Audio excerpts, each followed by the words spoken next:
Good morning, comrade. You're listening to WHIVLP New Orleans 102.3. This is your weekly Good Morning Comrade, Jeff and Robert, here on the show on a very special day over the weekend.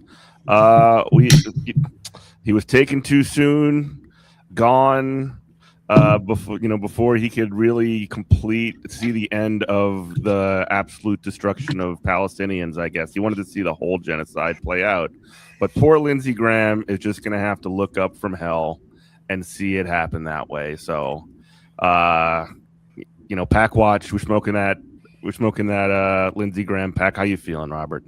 I feel like our listeners on WHIV are too old, or not even too old. The too old. I'm so sorry, y'all. They're too on. They're not on enough to understand pack watch and crab rave and all that.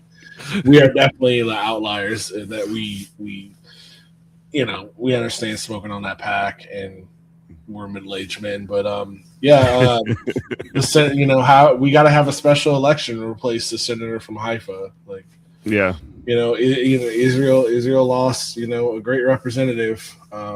And who else is gonna, we've got to find somebody to step up to take that position to funnel my tax dollars to Israel. So when I look at my student loan debts in default, and why people in Israel don't have student loan debts, I have to, and healthcare, I have to be like, damn, we got to make sure somebody transfers my labor value to Israel as soon as possible. That line be not broken. Maybe it'll be Fetterman. Maybe that's who it's the next one is. I mean, there's no shortage of like Israel lovers in Congress, so it should be honestly pretty easy to find them. Yeah, for sure. And honestly, he feels 71 feels pretty young nowadays in the year of our Lord 2026, especially with it makes me wonder how he was living. Genetics are genetics. It is what it is. We're still all human beings. But you're a senator with access to government subsidized healthcare, which we don't get to have here in the same country that Israel gets to have, because people like Lindsey Graham, again, make sure that our money gets funneled over there so they can make that happen for them for reasons, I guess. But it makes you kind of young. He was just gallivanting around Disney World with his bubble wand, living his best life just this year. So I was like, damn, that's kind of not sad, but whatever. Then they really did catch us leaning, didn't they? They really hitting us with this. Oh, Mitch McConnell hasn't been seen in a month. He's been in the hospital. Nobody's seen him. His wife's going to China, and they're changing the flooring in his house. Obviously he's dead. And then they hit us with the Lindsey Graham. Yeah, I'm sorry. Hopefully you can hear me okay. My mic did a little Lindsey Graham and fell down. But can we talk about that for a minute? Yeah.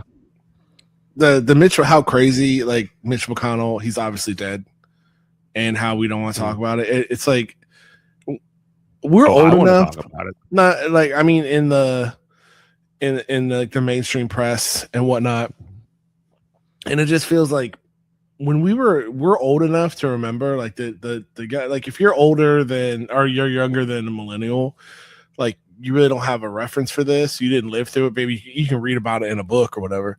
But it's we're old enough to remember. It's we made fun of regimes like this that had to keep our pretend our leaders were these paragons of health, or pretend they were alive when they weren't, and all this. And now we're just living in that hypernormality. And I use that word very specific because I just think about, there's that BBC documentary. I'll probably watch it a couple times a year. It's on YouTube for free, called Hypernormalization, and it talks about pretty much the downfall of the West up into pretty close to the ascendancy of Donald Trump, but it starts at the breakdown of the Soviet Union, and it was what really the filmmaker says in Adam Curtis is that when the downfall of the Soviet Union, when it wasn't economics, like if you're going to point at one moment where it was like beyond repair, like it was in a death spiral and there's nothing you can do about it now, when it's crossed the Rubicon, you could say, is that when hyper normalization, it's when the state would say things, like the state media would say things, the state would say thing itself. Everybody knows it's fiction, but everybody just chooses to not even discuss the fiction. It's literally the emperor has no clothes. So the Soviet media would say something, everybody knew it was a lie, and then they just pretend that it's not. And that's what we're doing now with the death of Lindsey Graham. We're doing that now in America with the death of Lindsey Graham. It's crazy. It's like you watch CNN, they're like, well, could he be alive? You were the last person to talk to him. He's been in the hospital for. It's like we have video evidence in 4K of them going to his residence, the EMTs wheeling a body out, covered up, not in a hurry at all, no sirens on, no nothing, slowly driving away. And it's like, that's a dead person. So the only reason we're keeping this fiction up is so the Republicans can make sure Thomas Massey doesn't run for a special election. Like, and at some point, like, it's the emperor has no clothes. At some point, if I'm on CNN, especially like Newsmax, I can understand it. Fox, to a certain degree, I can understand it. Even though Fox still has like decent reporters, but that doesn't get filtered through the machine. But they're just I'm like, sorry, man. I can't. I just talked to Mitch McConnell yesterday for 20 minutes, and we talked about the World Cup and how Norway should have won because of the ball hitting the line. At some point, you just got to be like, okay, I guess this is my last time on Bozo News Network, but are we for real right now with this? Mm-hmm. But nobody wants to do it because everybody, it's that plus the reflecting pools American flag blue, and it's like obviously green, and it's like we're that far gone. Like that's what makes me think that we're at that level of gaslighting. Yeah, my wife Erin, she's totally stuck on. She's like, yeah, the United States is over. We're gonna balkanize.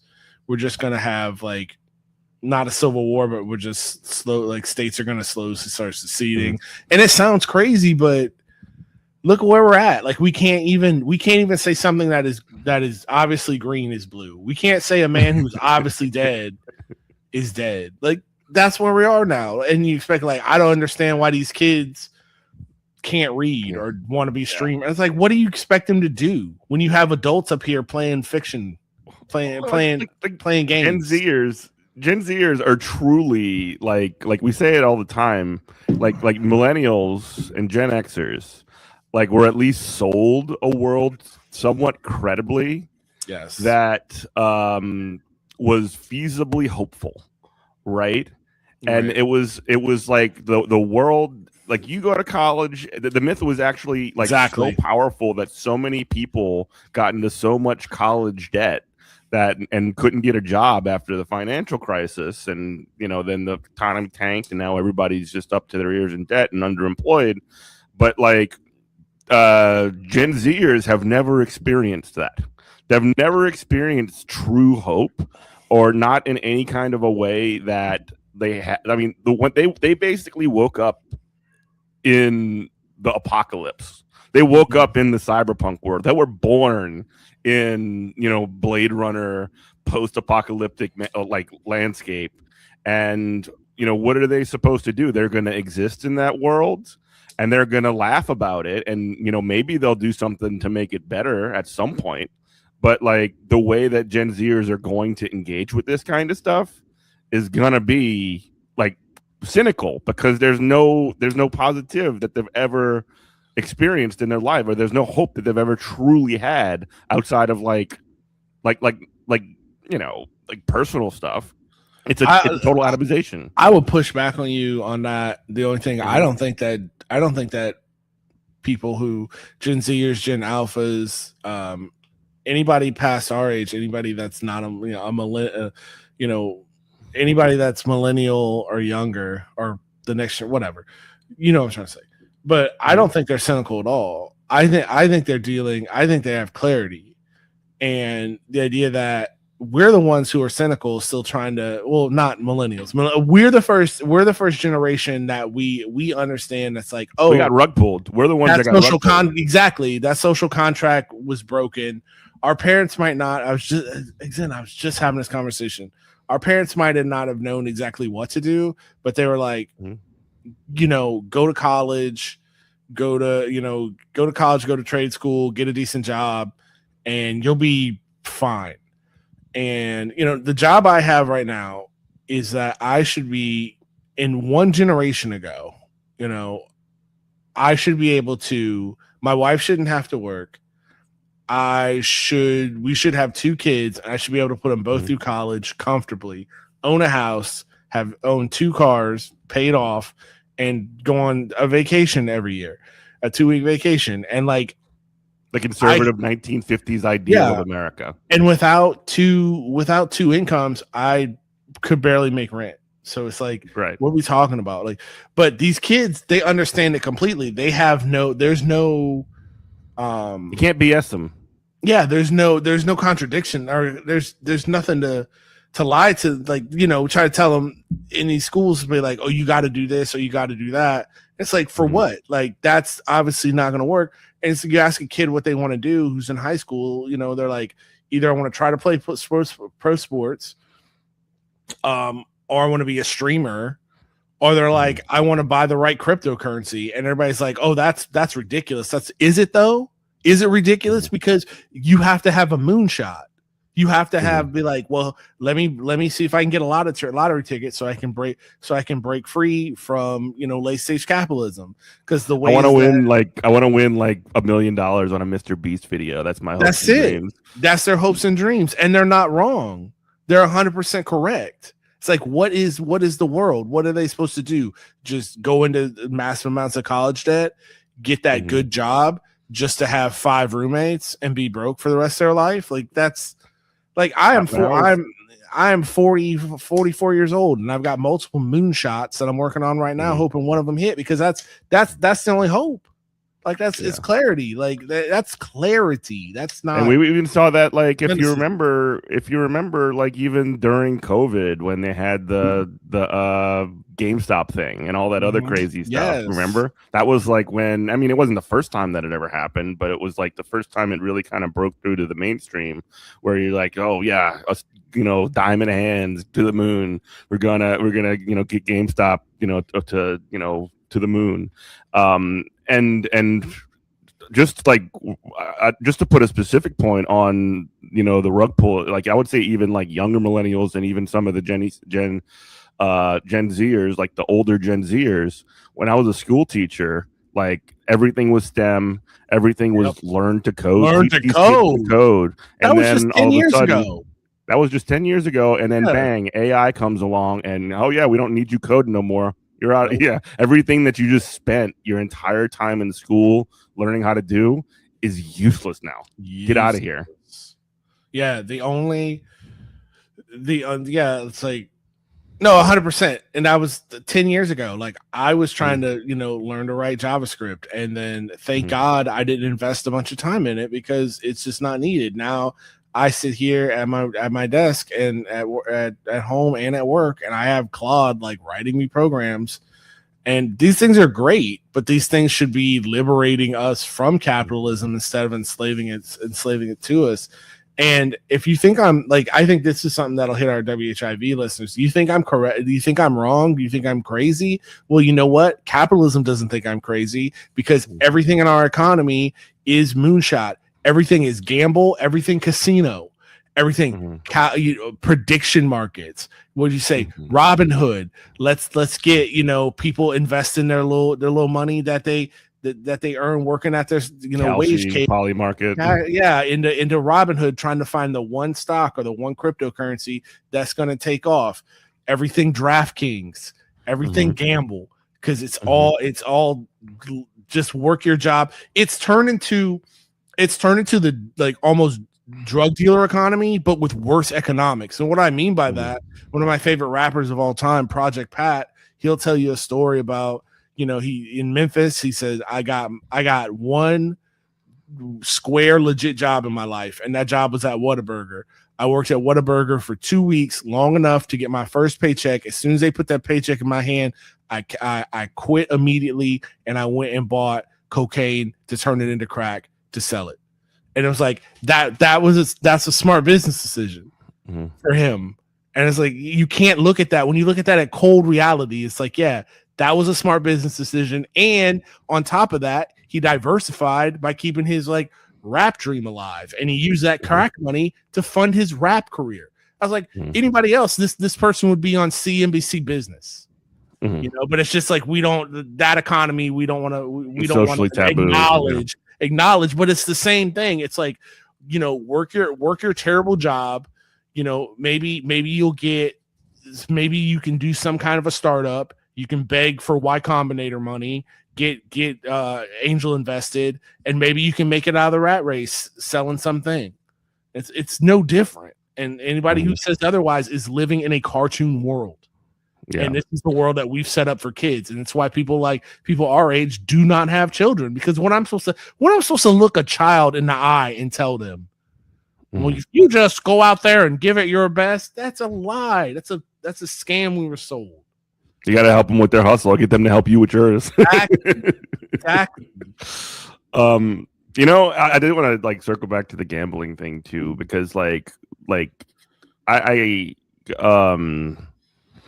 it's funny because like I know that there's like people with gambling addiction, and there's problems that come along with it, just like there's problems with a lot of things, and gambling is one of like this is one of those sorts of deals where I don't even necessarily have necessary moral opposition to gambling, but like on a different point than what you're saying, like making I remember when this first started in like the 2010s, maybe no, it was like before 2010, before they killed online poker and before they did all the other stuff. It was Bodog.com. You would be able to bet on run play or pass play for football, and it became one of those sorts of things. You know, they banned it for a number of years and they brought it back. And the problem with that kind of stuff is not only is it crack cocaine, but for sports gambling with your money, just throwing it out the window, but also like it just makes sports so much crappier. It makes sports so much less fun. Like I don't have a problem with somebody going to like a bookie or whatever and like saying, give me $20 on the Jets to cover or whatever. You know what I mean? Maybe not the Jets, but you know what I mean. That's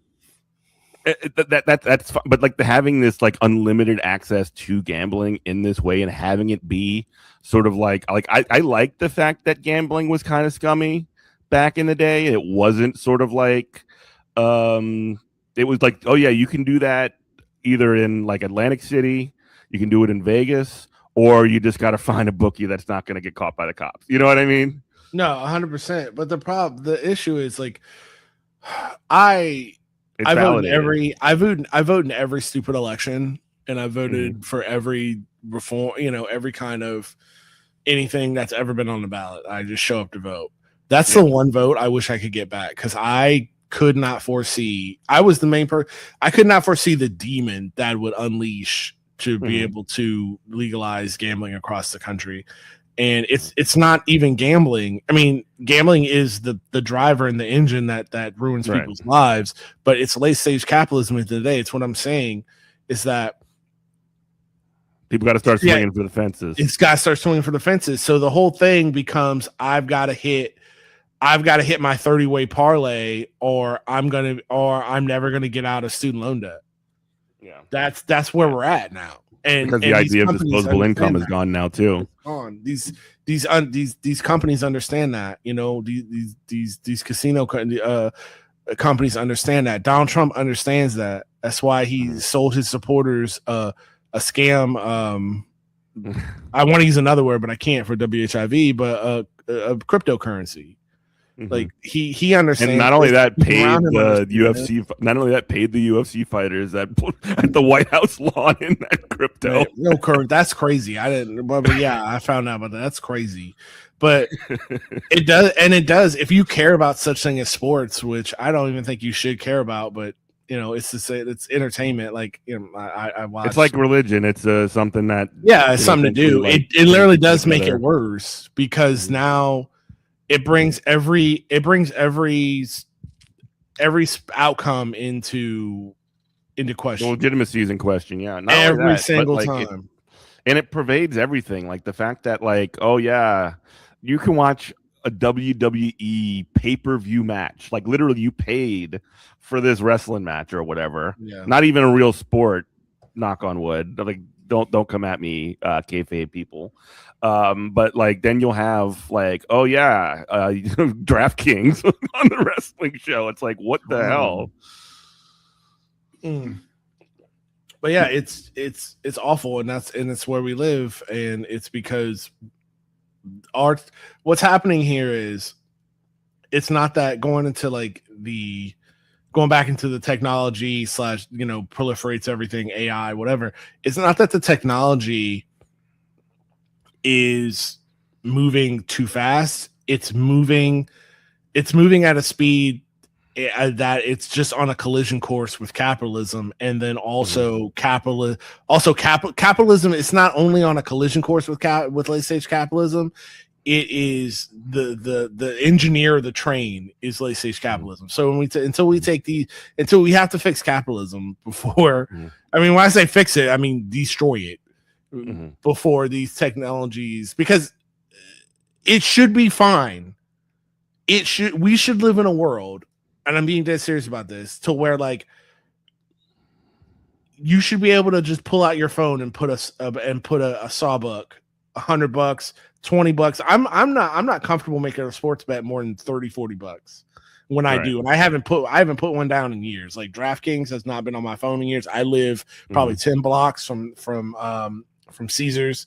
I haven't been at sportsbook in forever, but it's like I should be able to put a 20 on the game to make it a little bit more exciting, and that should be the world we live in. And we shouldn't have to worry about, oh, is this guy who thinks that he's not going to be able to make the he plays for whatever team. He plays for the New Orleans Saints, and he's like, hey, my buddy needs a hookup because his kids don't have health insurance, so I'm gonna tell him to bet the under on me for rushing yards because I'm going to pull up in the fourth quarter. Like it's that's so dystopian. Like that is dystopian cyberpunk snow crash type stuff. And again, like you were saying earlier about the gaslighting that happens between like the people in power.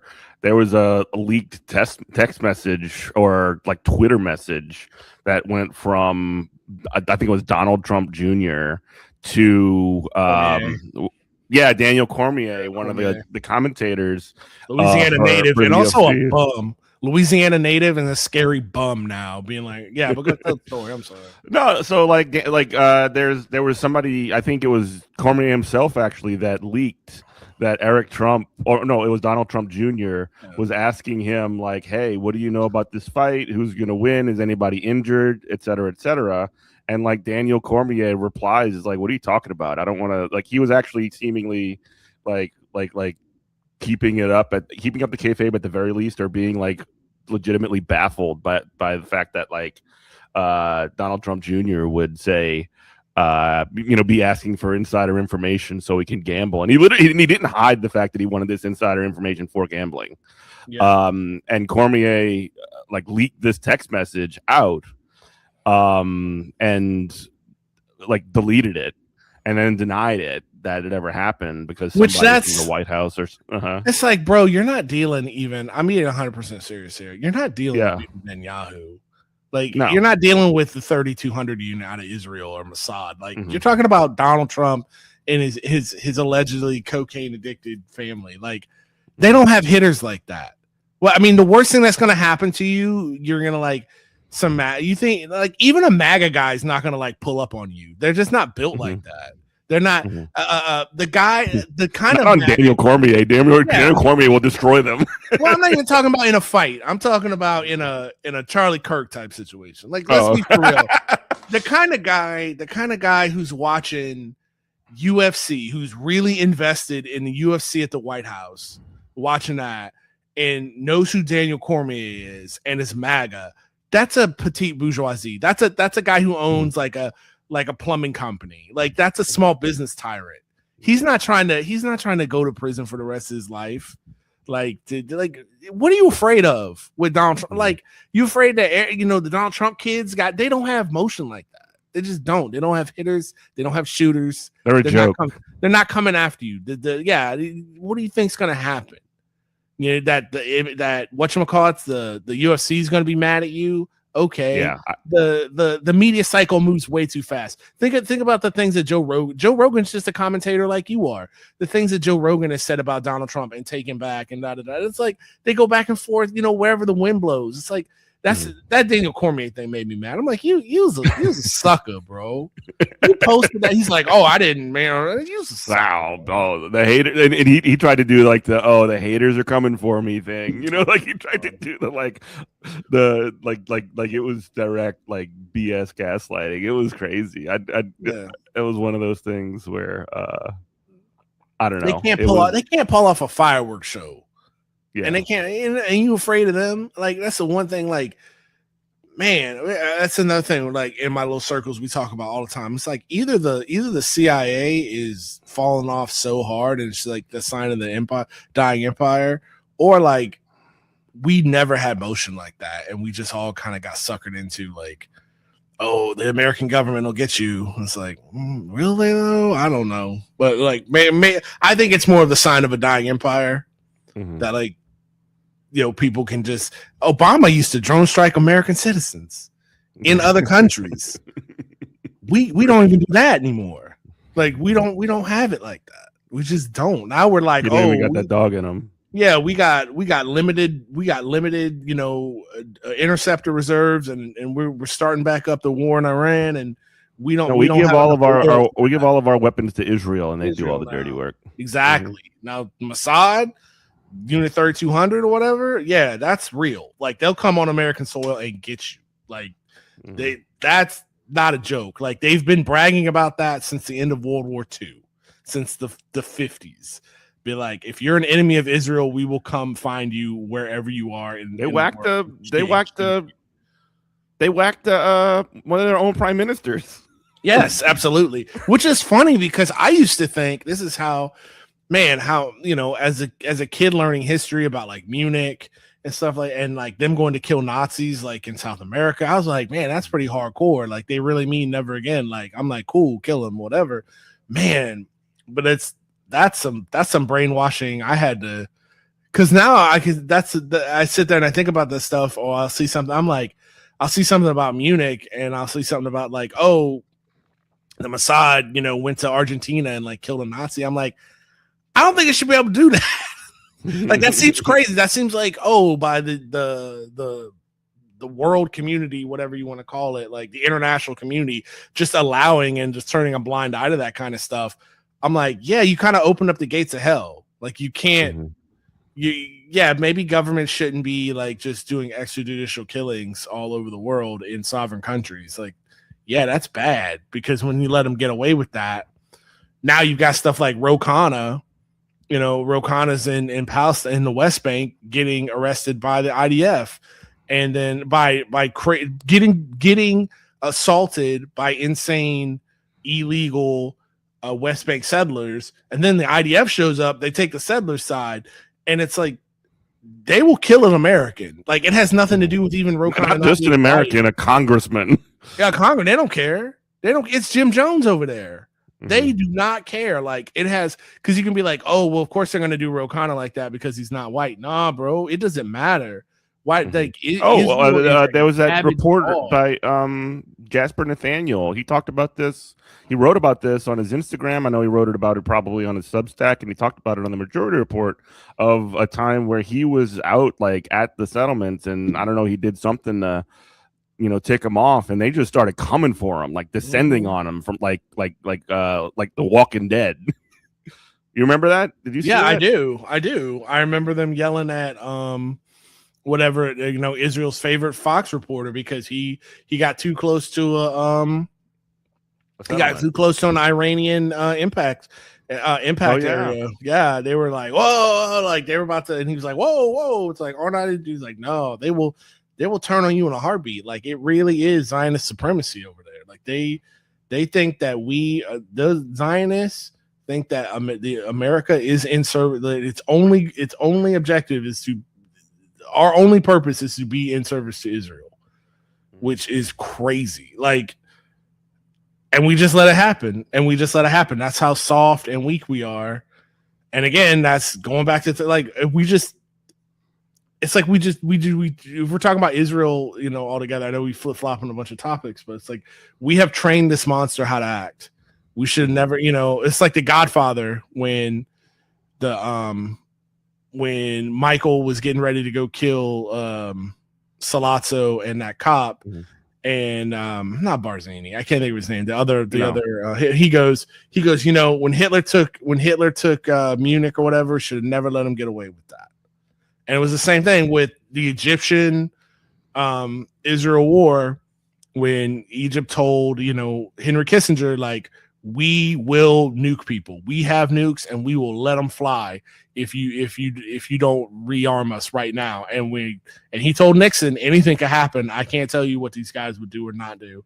And we bent the knee. As soon as we did that, as soon as we showed them one time that they could just threaten the world, and now they just do whatever they want to do. And we're the colonized. We just are. And it's terrifying because, again, if you've listened to this program, I've said it, like, there's a bunch of super racist anti-Semites who are just going, see, I told you. Oh yeah, I told you. And their voices get louder because what else are people supposed to think? Mm-hmm. Just to kind of like move the conversation a little bit forward, and I'm not like the Graham Platner thing happened this week, and he got like obviously charged with rape, and was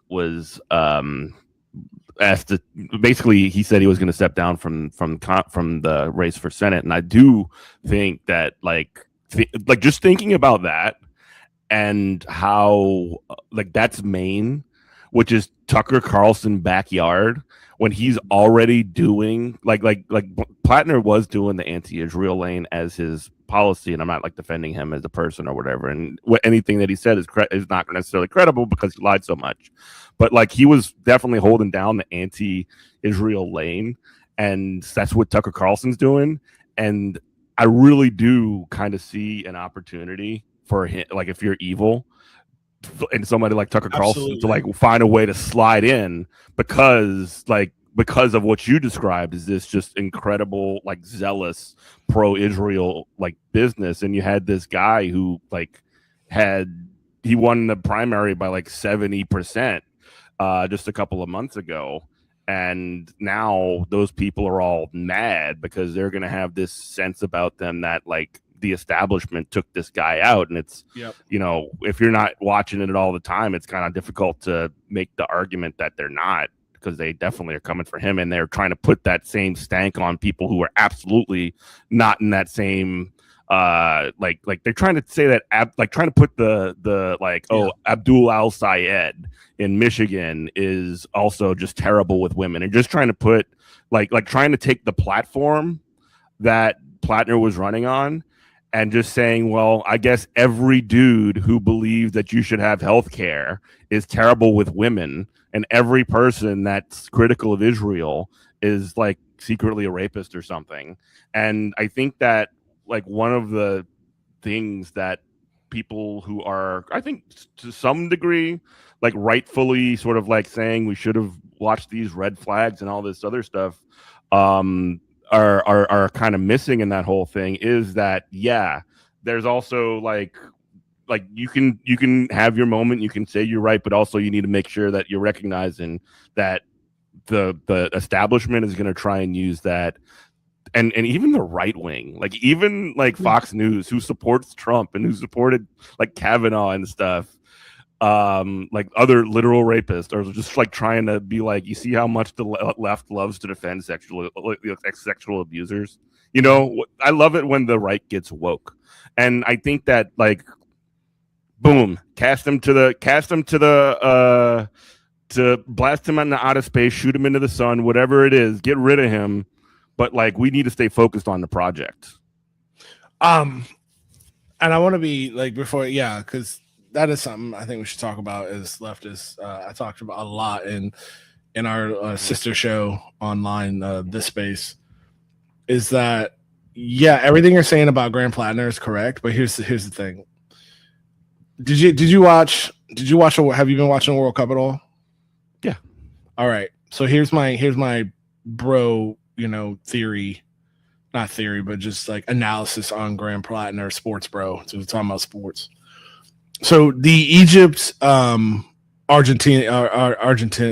I just said Argentine. What is this? The Vita, Argentina game. Okay, so they had a complete collapse at the 75th minute. They were up by 2 goals and ended up losing by 1. Now, here's the thing. The Egyptian coach, God bless him, they're saying, he's saying, oh, FIFA is trying to, they're rigging games for Argentina. They're making all these fake calls. They're doing this, they're doing that. It's complete. There needs to be an investigation over this, an investigation over that. Okay, that's fine.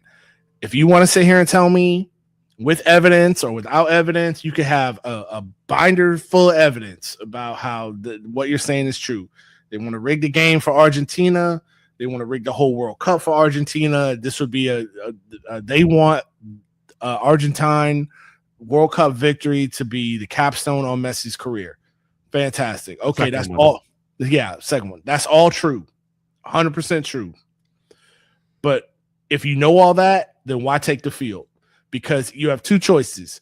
It's either we're not going to take the field because FIFA's corrupt, but if this is the game we've chosen to play, then you better be playing to win and you better be playing for keeps.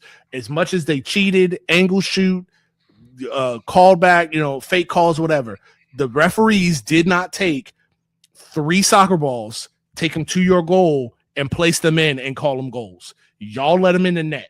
So with that being said, how it relates to Graham Platner is, everything is true. AIPAC's out to get this guy. Israel's out to get this guy. Conservatives are out to get this guy. The Democratic Party's out to get this guy. All that. You still did what you did. And you wasted everybody's time knowing you had that in your closet, knowing that could be used against you. And now this is the repercussions. If you want to be mad at anybody in this situation, the only person to be mad at is Graham Platner. Stop trying to work the rest. You already know they're against you. So why did you let this happen? Why did his team, who either didn't know about it because they didn't want to vet him, or they knew about it and they said, well, we'll just do it anyway. The thing is, and Graham Platner's a scam and a joke. I'm not even talking about the red flags or the red flags. I have voted for, let's be 100% real. I have voted for worse people in my lifetime. I have voted for literal war criminals for president, right? Because that's what the vote no matter who, the lesser of no 2 evils, the election is going to happen, all that. So even I would have no problem with these allegations coming out against Graham Platner. If I lived in Maine, I would still vote for Graham Platner to this day. The problem with Graham Platner is he's sitting here playing in everybody's face. And what I mean by that is, what was that 11-minute speech about? You telling me, brother, you're telling me Tearful farewell after being credibly accused of rape. You're telling me you didn't rape anybody, but you're still dropping out because the powers that be have control over you. I'm like, first of all, you're just admitting they won then, if that's the case, by the way. Exactly. I said, first of all, though, if it was me, if it was Robert Johnson, I was running for something, and they had and the powers that be set me up and said, oh, there was a woman that came out and said that I raped somebody. With credible evidence, by the way. And I'm telling you, I did not do this. My video would be, okay, look, I don't care about the election anymore. My main goal here now is to make sure that my wife and I can still hold our heads high and walk around Maine that people know I didn't do this. So I'm still on the ballot because I didn't do this. Please come vote for me. If nobody votes for me, that's fine. But from here until the day I die, now this is about clearing my name. We got to find out who this woman is. We got to find out what's going on, because I can't live like this as a man, knowing I didn't do this. But you cannot come out here and say, "Oh, I didn't do this," and yet I'm still dropping out. Those two things don't make any sense. You know, it's like OJ was. I know it's cynical, but like OJ Simpson made more sense than this. At least he said, well, you know, if I did it, this is how I would have done. You know what I mean? Like he's like, oh, OJ was like, oh, we're gonna find the real killers. Like, yeah, bro, we're still trying to find a guy who did this. Yeah, you're saying you didn't do it, but yet you're still gonna drop out. So you're playing in my face right now. You're making me the voter, the main electorate, look like a fool for backing you or supporting you. I have all issues, and everybody that says, you know, about Graham Platner, the things that they were 100% right, and to do so to bring that stuff up. But now here we are, and the only person that I'm not going to blame the people, the forces that are against him. I'm not going to blame some smarmy leftist who's doing I told you so. There's only one person to blame here, and it's Graham Platner for doing this. Do you want to feel bad for somebody? You feel bad for first the woman that has the credible allegations of rape over anything else. And then secondly, you feel bad for the voters of Maine who went to bat for this dude. And now they're in the stuff. I got Ryan Grimm. I love Ryan Grimm to death. Ryan Grimm is sitting up here on Breaking Points talking about, oh, they're gonna, the Democratic Party is gonna use this to get a corporate Democrat in who's a centrist, corporate centrist Democrat who's going to be soft on AIPAC and soft on Israel. Okay, well, you know what?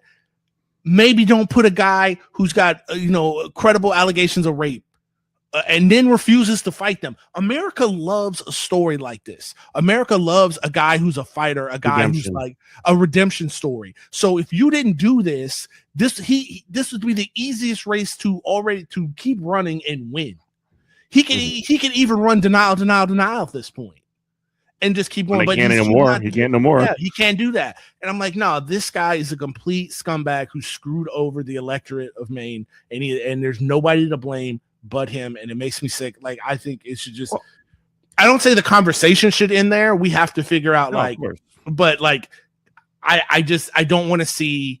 I'm already starting. I'm already seeing like, well, the political story, has holes in it. It doesn't make, these things don't make sense. This woman this and this woman that. Well, you know who should be leading the charge on that? If that's the case, not Anna Kasparian from the Young Turks. It should be Graham effing Platner. Right. So get out of here with this. Nobody needs to be out here defending Graham Platner or running a soft defense for him even. Yeah. Well, I did want to. I don't disagree with anything you just said. I do want to just sort of like circle it back and just sort of like talk about the continued like splash damage. I alluded to this earlier. That again, like he was credibly accused of this, and also like again. Like this is something that we can blame establishment people for, which is using essentially what Graham Platner did while running on the progressive anti-Israel. He ran a straight up F Israel campaign, which is great. And he was running a Medicare for All campaign, which is also great.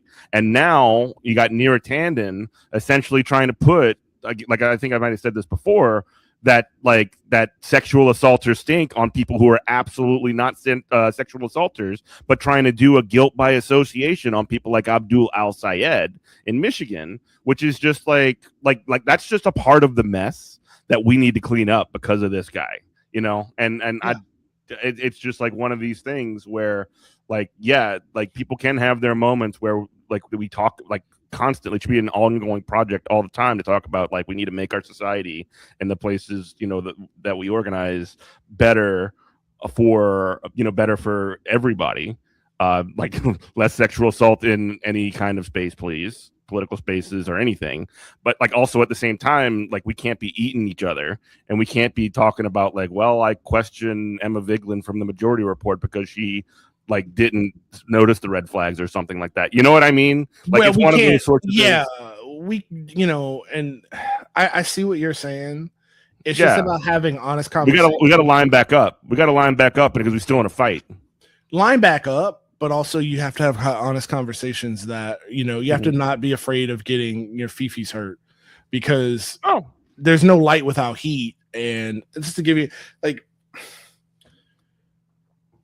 I had to shut down on our little sister podcast one of the people I was on a panel with, and I don't have any feelings like this person's a bad person, whatever, but it just what he said was that I wish this woman would have come out with this a long time ago and saved us all a long amount of trouble. And I said no, shut that down right now. I mean, I said she didn't. Who could have saved us a lot of trouble? Graham Platner. Platner. Stop looking for other people to blame, except for the person who, use my soccer analogy, who kicked the ball into their own goal.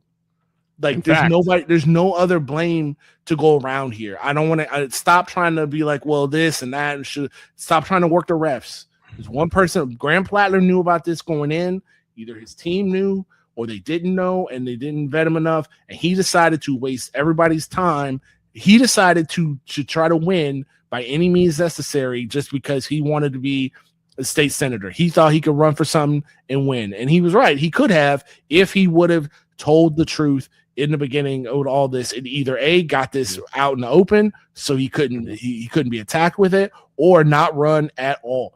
This is all on him. So unless we have these conversations that you and I are having right now, this type of thing will still keep happening over and over again, because the thing that he's right about, and it's cynically right about in his speech, he's like, all these forces are lined up against you. Yeah, they are.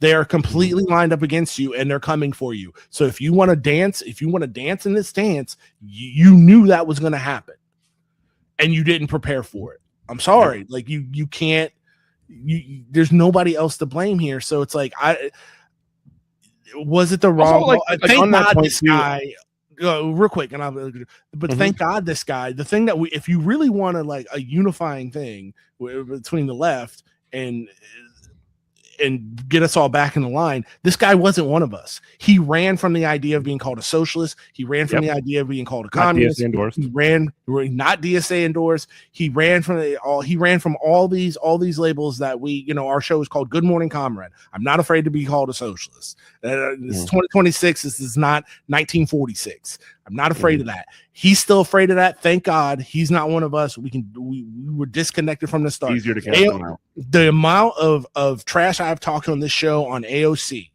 but then her instincts were 100% right on this, to stay away from that dude. They were 100% correct, and she deserves her flowers on this. So that's the thing we should be crying. He is not one of us. He never was one of us. This isn't a no true Scotsman thing. This is a thing of, well, he has your same policies. Yes, because our policies are good.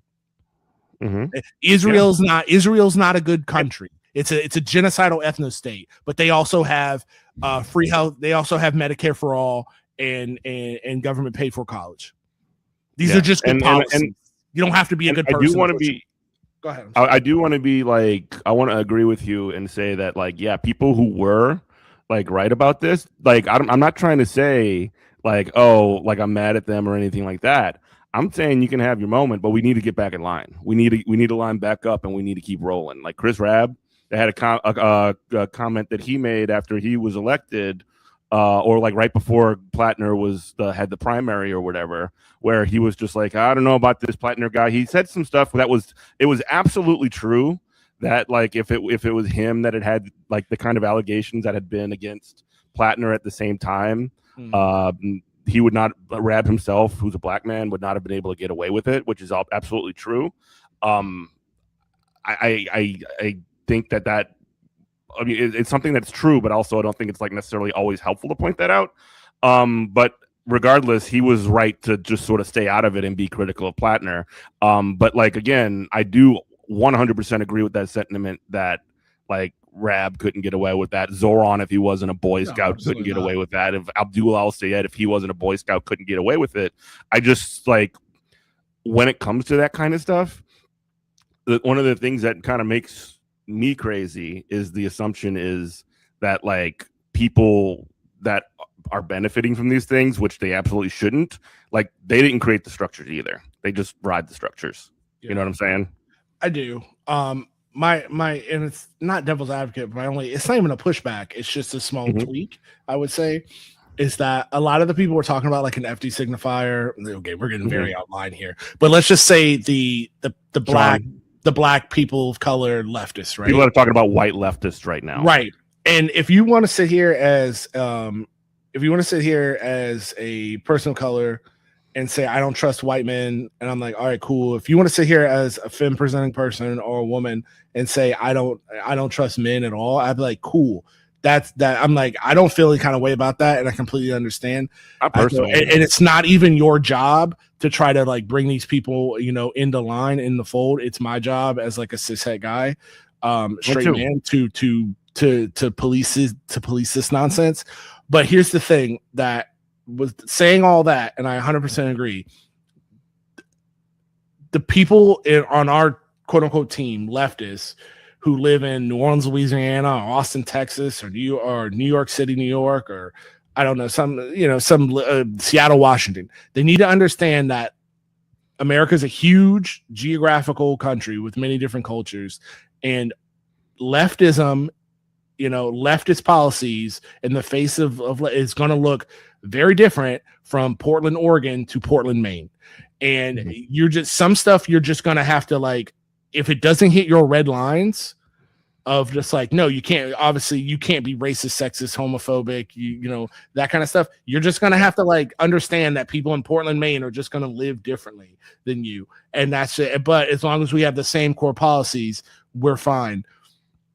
I just don't like this idea of just like, oh, this is an all man. No, this is a problem with all men, or this is a problem with men on the left, or some foolishness like that. I'm like, no, this is a problem with Graham Platner, and this is a problem with like the men on the left need to be policing our own. So understand, what I'm trying to say is, if a guy's a perfect candidate who's going to win the Senate race in Maine, is not going to be racist, sexist, homophobic. He's not going to have a Totenkopf tattoo. He's not going to have credible accusations of sexual assault, but he's going to be crunchy.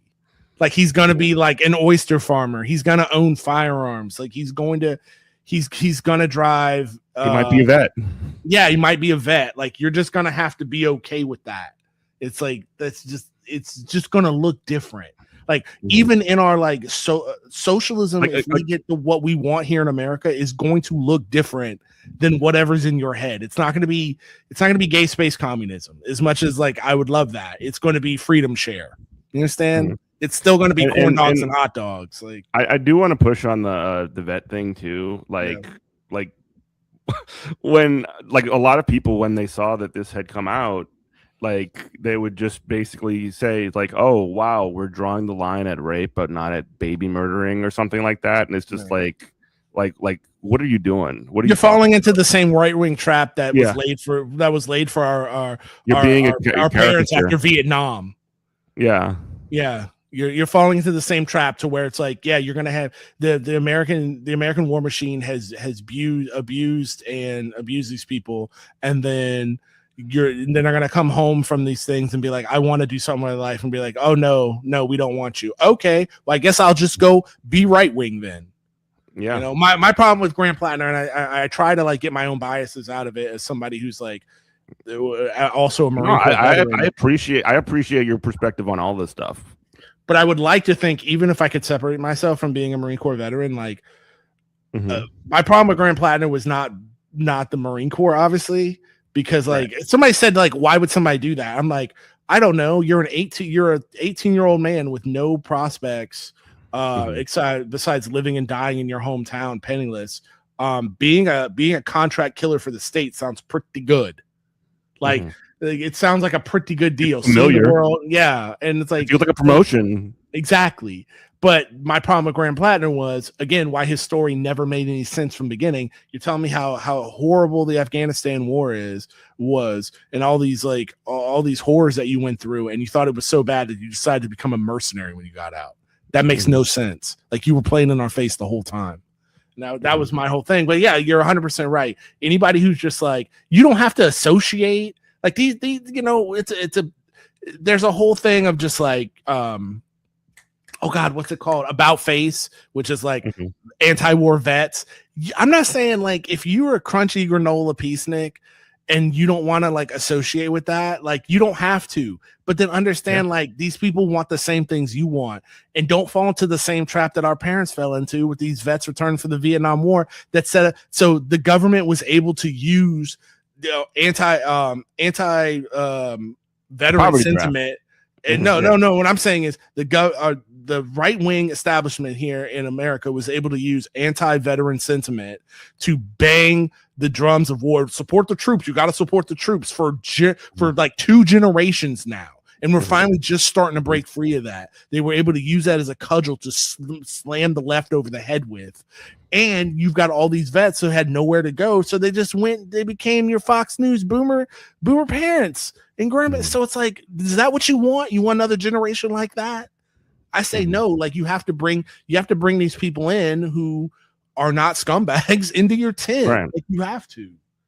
Yeah. Or lose the movie. And, or just don't even take the field. And kind of most critically in that too, because I mean, we do live in the heart of empire. We live in the United States of America, and like if we're trying to build a political like movement, you can have critiques of the American war machine, and you can have critiques of the policy, the poverty draft that exists there, and you can have critiques of even like individuals in the military if their conduct is public and you know what it is.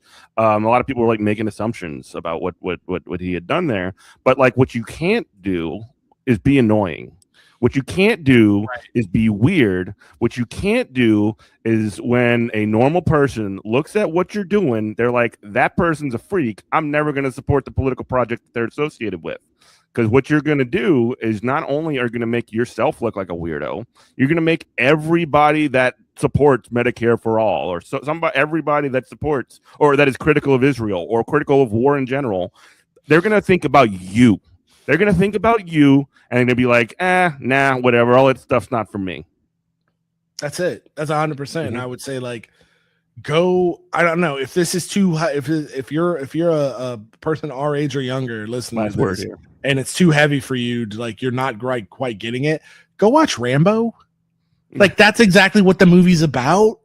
Like, you take a guy who's just like PTSD'd out. His friend died of Agent Orange. And then he's like, he walks through a town, just like he's drifting through an Oregon town, and he gets assaulted and accosted by the police because they don't want somebody wearing that flag, who's wearing that jacket in their town. And then he goes on a one-man rampage and ends up going back to Vietnam and doing the bidding of the United States government. To where if he was just like, hey, man, I know you've been through some stuff. Let's talk about it. Let's unpack it. And like, hey, you want to do something positive with your life instead of like being a war machine? You know, that doesn't sell movie tickets, but that's what the movie's about. Like, yeah, you slam that door. Angry. Yeah. All right. Well, thank you everybody for listening. This has been your weekly Good Morning Comrade. Jeff and Robert here to tell you what is up every single week. We got some exciting guests coming up. I got some really cool stuff in the works. And I'm working on getting some clips out there. So check all our stuff out on all of our platforms. And thank you so much for listening. We love you. Bye-bye.